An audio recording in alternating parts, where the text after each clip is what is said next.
नमस्कार दोस्तों, स्वागत है आपका हमारी एक नई वीडियो पे। अगर आपको हमारी वीडियो पसंद आए तो लाइक कीजिए और चैनल को सब्सक्राइब कीजिए। धन्यवाद। जय श्री राम। वृंदावन में एक महात्मा घूमते थे जिन्हें देखकर लोग कहते थे जज साहब आ रहे हैं, जज साहब आ रहे हैं। 30 वर्ष पुरानी घटना है।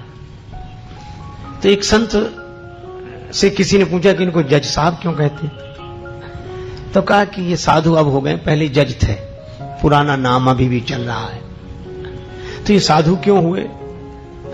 कहा ये दक्षिण भारत में एक छोटी सी जगह थी, लोक अदालत की तरह, वहां ये जज थे।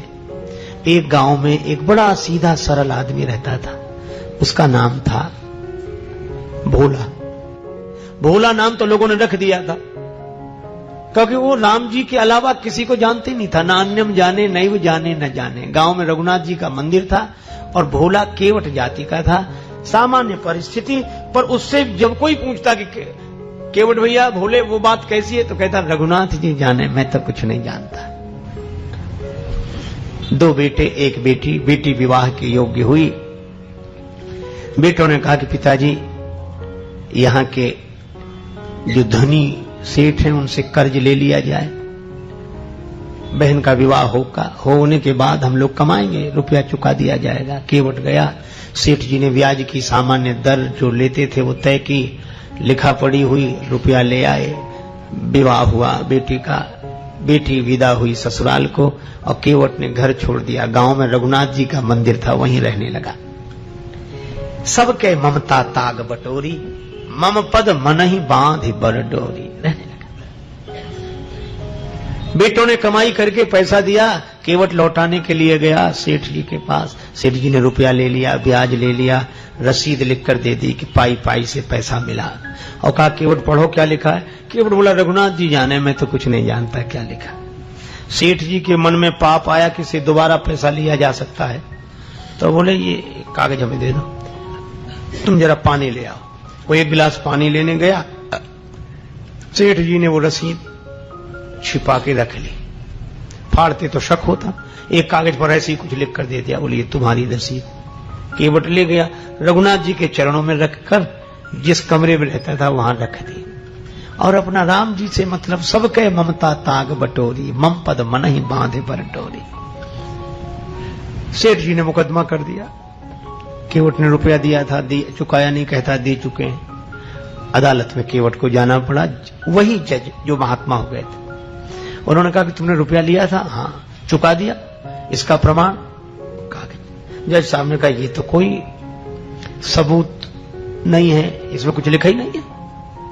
केवट सरल आदमी रोने लगा, रघुनाथ जी जाने, मैं तो इसी को रसीद समझे था। जज साहब दयालु हृदय की, तुम रो मत, तुमने जब सेठ जी का रुपया वापस दिया तब तुम्हारे सेठ जी के बीच में कोई तीसरा था?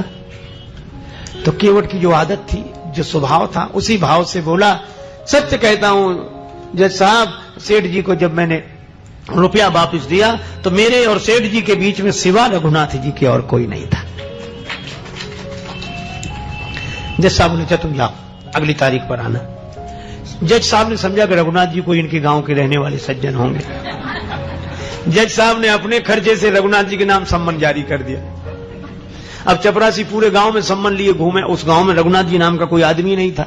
चपरासी तो परेशान हो गया। एक ने कहा रघुनाथ जी का मंदिर जरूर है, बोले वही बताओ। गया चपरासी, पुजारी बाहर बैठे थे। चपरासी को देखा, क्या बात है, सम्मन दिया, रघुनाथ जी का मंदिर यही है? हाँ, लो ही। पुजारी जी समझ गए, मन ही मन सोचने लगे कि जब भगवान ने मंगा ही लिया तो हम वापिस काहे करें। हस्ताक्षर पुजारी जी ने कर दी। चपरासी समझा यही रघुनाथ जी होंगे। पुजारी जी ने सम्मन रघुनाथ जी के चरणों में रख दिया और आंखों में आंसू भरकर बोले प्रभु आपको पोशाक कई बार आई होगी, भोग लगाने के लिए तरह तरह के पदार्थ आए होंगे, आभूषण कई बार भक्त लेकर आए होंगे, लेकिन सम्मन पहली ही बार आया होगा। पर भक्त जो न करें सो थोड़ा। प्रभु उस दीन का आपके अलावा कोई, वो आपके अलावा किसी को जानता ही नहीं है, और उसकी इलाज तो आपके ही हाथ है। केवट से कहा कि तुमने क्यों लिखा दिया रघुनाथ जी का नाम? केवट बोला कोई झूठ लिखा दिया, हमारे रघुनाथ जी सदा हमारे साथ थे। और केवट तो यही कहे या अनाथ की लाज आज रघुनाथ जी हाथ तिहारे। कहीं नहीं गया, किसी को जानता ही नहीं राम जी के अलावा। तारीख के एक दिन पहले ही पुजारी जी बोले तुम आज ही जाओ ताकि समय से पहुंच जाना। अब रघुनाथ जी के मन की तो रघुनाथ जी जाने। केवट रघुनाथ जी के चरणों में प्रणाम करके चला गया। दूसरे दिन सवेरे पुजारी जी बड़ी जल्दी जगे, भगवान की आरती पूजा की, नया वस्त्र पहनाया, भोग लगाया। उनको लग रहा था आज भगवान पहली बार बाहर जा रहे हैं, कपड़े अच्छे पहनावे। रोने लगे पुजारी जी। भाव की तो बात है। प्रभु आपको जो पोशाक अच्छी लगे वही पहनकर जाना, लेकिन जाना जरूर, उसका कोई नहीं है आपके अलावा। उधर केवट पहुंचा, सेठ जी पहुंच गए। जज साहब ने कहा केवट तुम्हारे गवाह रघुनाथ जी कहां हैं? केवट बोला हुजूर यहीं कहीं होंगे, भी तो सब जगह रहते हैं। जज फिर भी नहीं समझे, चपरासी को आदेश दिया आवाज लगाओ, हाजिर है ऐसे 3 नारे जो लगाए हैं। तो क्या देखा, एक बूढ़ा आदमी हाथ में लकड़ी पकड़े, कमर झुकी है, हाथ से इशारा कर रहा है।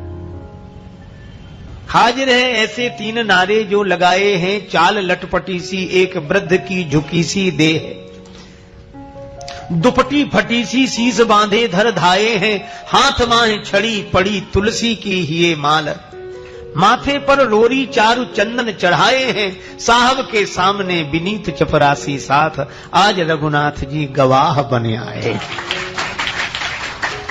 भगवान गवाह बनकर आ गए। जज साहब ने देखा गज, सेठ जी चौंके कि ये कौन है? जज साहब ने कहा कि आप थे वहां। रघुनाथ जी ने कहा केवट ने रुपया दिया है, उसका प्रमाण बोले इन्होंने रसीद भी लिख ली थी।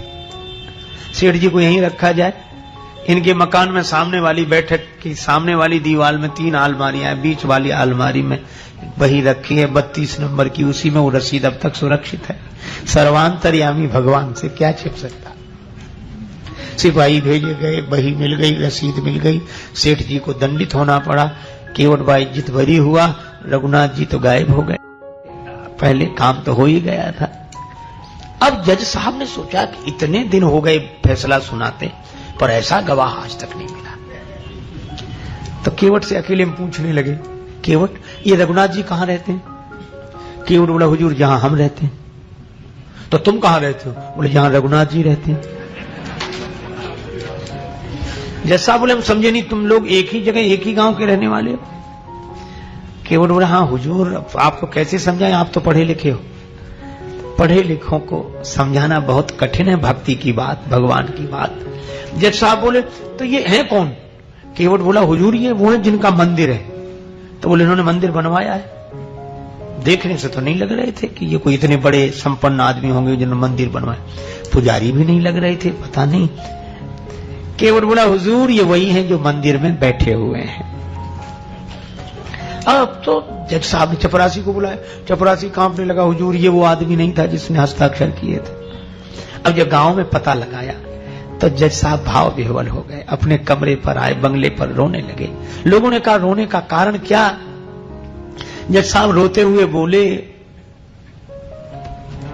शिव सारद नारद शेष गणेशहु के नहीं ध्यान में आते रहे, सोई आज विनीत अदालत में केवटा के गवाह कहाते रहे।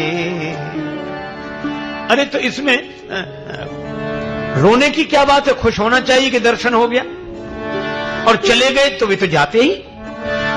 जैसा बोले सुख धोखे हूं दर्श दिए को भयो, दुख नाहिन जो तज जाते रहे।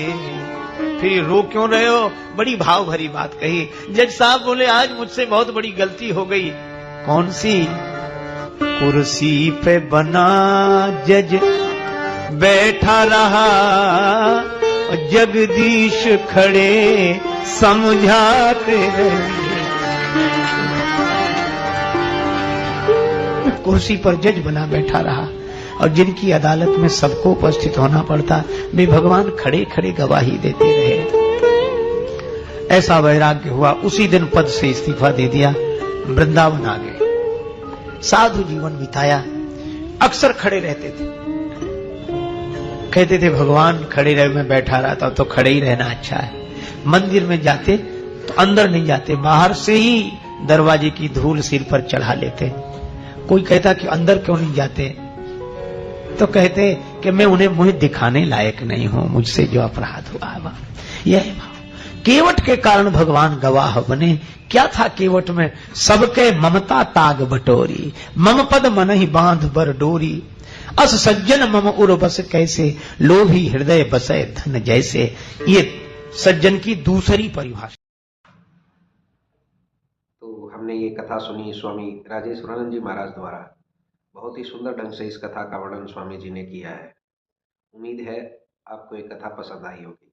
अगर पसंद आई है तो आप चैनल को सब्सक्राइब करें, वीडियो को लाइक और शेयर करें, ताकि ज़्यादा से ज़्यादा लोगों तक ये कहानी पहुंच सके। तो हमारे चैनल को सब्सक्राइब कीजिए, ताकि इसी तरह की प्रेरणादायक कहानियां हम आपके लिए लेकर आते रहें। आपका बहुत बहुत धन्यवाद। नमस्कार।